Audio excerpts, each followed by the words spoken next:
Some people have asked me the question why I have kind of started to lean away a little bit from Antarctica and why I don't coordinate with other channels that have looked into this. Well, number one, as far as the other channels, a lot of them, the bigger ones, don't do their homework. And they aren't researchers. They're entertainers.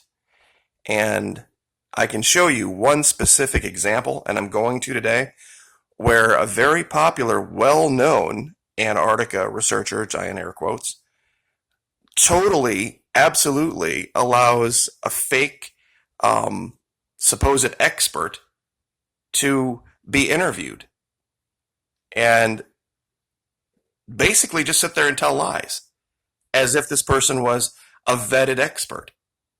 Now, the reason I speak about South America, Venezuela, that was my job in the military. I have some specific knowledge about that. Antarctica, all I have is Google Earth Pro and the things I can show you, the locations, and you can make up your mind about the images that I show. And that's it. And we've shown quite a bit. The things that we have found should have already been found by other experts, supposed so-called experts. You'll never hear me refer to myself that way, as some kind of Antarctica expert. I know how to use Google Earth Pro and show things that no one else has shown before. But let me show you what I'm talking about. And I hate to use names, but this is Linda Moulton Howe.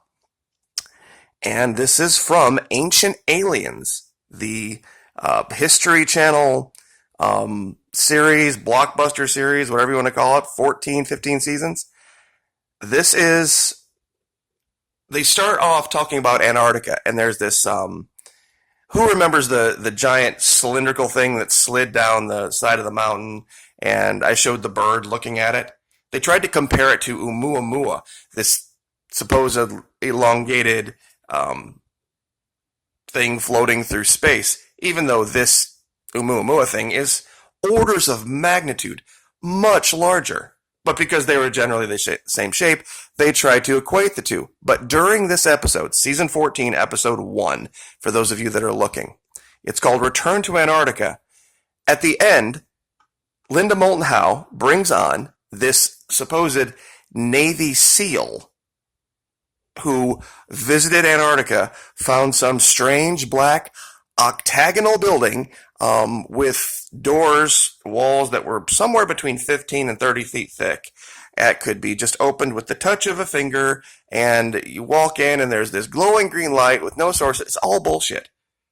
But if you really want to know why he's lying, he starts off with who he is and what his rank is. I'm going to turn the volume up here so all of you military folks can listen to how this, giant air quotes, Navy SEAL describes his rank.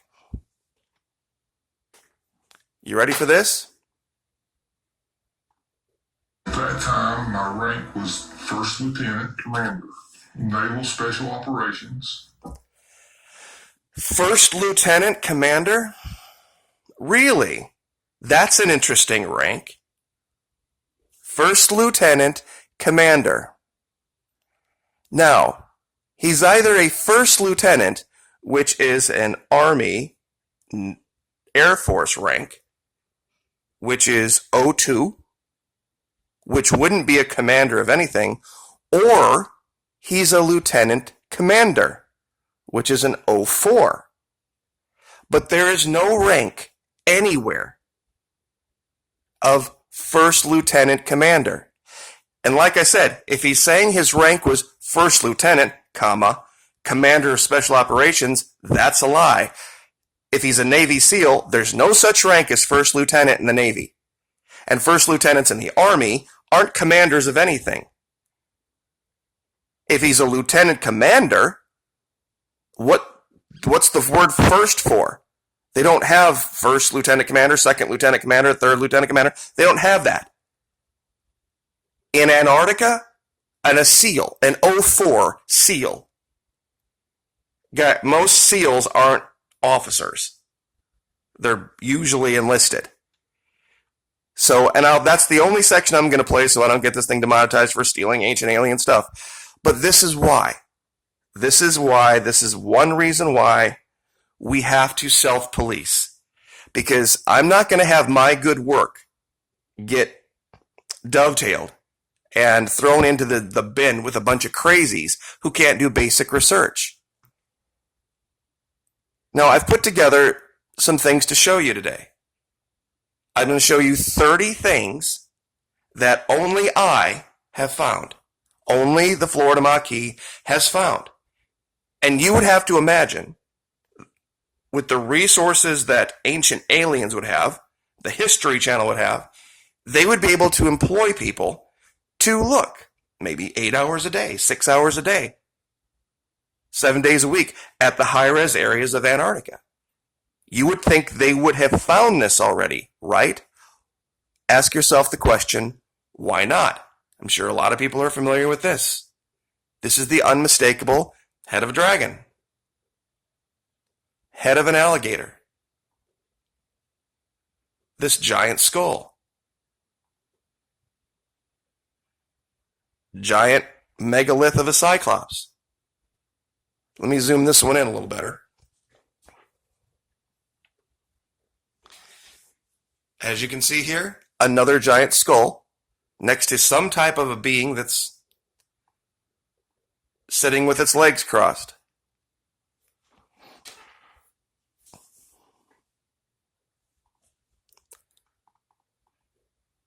One second here. There we go. Who remembers the infamous jet that we showed from in multiple lights, different angles? This perfectly square cube. This carving of a serpent. Head of a bird. Some type of a decaying giant reptile. These two figures creating the shape of a bull. This giant skeleton. This particular one I don't talk about a lot. Remember the Tic Tac craft incident with the Nimitz? The measurements of this right here are identical to what the Navy officer said they saw. This is a more recent giant skull. Now, I will give credit where credit is due. There was another, Daenerys Draco actually brought this to me, so this wasn't a Florida Maquis discovery. But we covered it. Daenerys Draco discovered this. This is from up in the Bahamas. This perfect pentagon shape on the seafloor with this oval blue in the middle. This giant burial mound on the side of a mountain. Perfect top. Where are all of these experts, especially the ones that love to talk about sphinxes and pyramids and ancient Egyptians and, oh, by the way, Mr. First Lieutenant Commander also talks about all these strange hieroglyphics that he's never seen. It's hieroglyphs, not hieroglyphics. Mr. Spartan 1. And Linda, God bless you, do some more research. Ask people if you don't know. The first guy you interviewed, the petty officer, before that, seemed fairly genuine. That's why he didn't tell any incredible stories. He just talked about some very strange events that he was part of as an enlisted man. And here we go. Here's carving of some type of a Viking. Once again, a buried Sphinx. You can see the very clear resemblance, the head, the 2 feet, the area underneath, over here, the head. This is the actual Sphinx in Egypt. This very clear carving of an all-seeing eye of Horus. This looks like some type of a skeleton. This is a skull, got the eye. Some type of either a giant ancient turtle or giant ancient fish. And like I said, these are things that we have all found right here at the Florida Maquis. Just pointing a smartphone at a computer screen, opening up Google Earth Pro, zooming into real close level, and taking our time and going through section by section by section and looking at things. Very patient work, very boring work, very tedious work.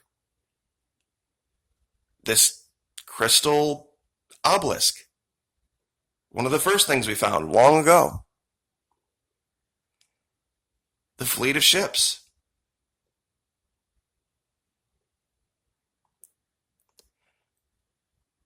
This one was in a region that was found by another channel. They didn't identify this one specifically. They identified other things in the region. But once again, eye, nose, mouth, giant beard, the headdress, everything all matches up. Elongated head, alien looking up at the camera. This is the only one that really got any play. Other channels pick this up, bigger channels pick this up that don't want to bother to do the research themselves. They've got to come steal mine. Which is fine, I guess, as long as it gets out there and people don't start equating us with other channels that aren't doing their research. I'm surprised this hasn't gotten more play. How many curved, snake-like creature things do you see in Antarctica? And like I said, throughout all of the videos that I've ever put up, I have put coordinates, what year you need to look at, what perspective, what angle for all of these things. And now that it's been clearly established that underneath the ice, and even History Channel confirms this, that there are areas that are in their mid-70s that could, huge areas, that could support plant life, that could support all sorts of ecosystems, it's not beyond the realm of believability that there could be this type of a creature, a mammoth. You can see the long white tusk, the head, the ear, the front legs, the back, the shorter rear legs. And this is the last one, and there were others I didn't actually have specific pictures of on my hard drive, but real quick, one of the ones I wanted to show that I didn't, which is one of the best, is this. You're telling me people couldn't find that? That History Channel doesn't have the resources to find something like this?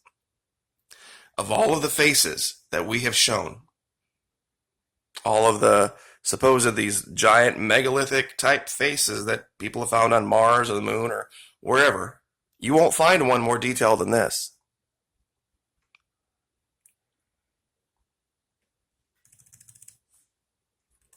And probably the one that most people can't really explain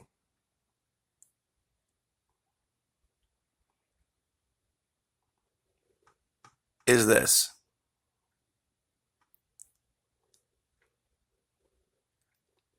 What could possibly have been casting this shadow?